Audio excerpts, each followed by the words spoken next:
We're an energy state, a coal state, among other things. And you know what they're doing to that industry now? Not something that people in this part of Virginia think a lot about. They aren't denying permits. They just aren't answering. So you know what you can do when you're ready to start a coal mine and they won't answer whether you get a permit or not? Nothing. Nothing. So if they don't like your business, but you have to get a permit every year from the EPA to open it because you produce CO2, what happens when they don't grant you your permit? Because you're not at the front of the line, because let's face it, they don't like you.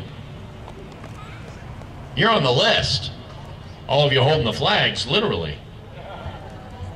They don't like you. So what do you think's going to happen? What do you think's going to happen? You remember when Bill Clinton was president, who got audited by the IRS? You remember that? You think that was random?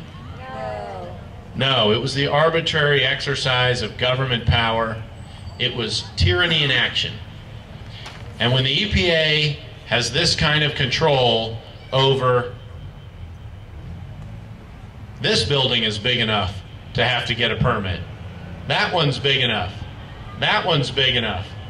Well, they aren't all going to get permits. And you know what it costs right now to get a permit under the Clean Air Act? About $125,000 a year.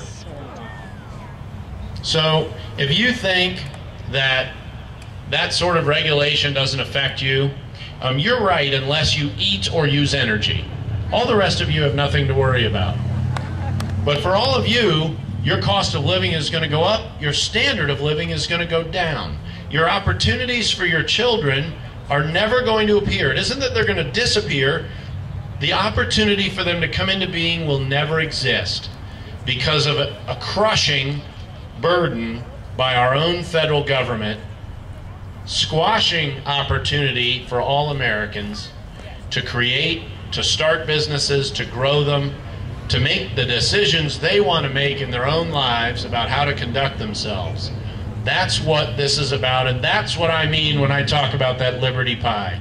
When government makes those sorts of decisions and increases its own power in that way, your liberty, your freedom is reduced.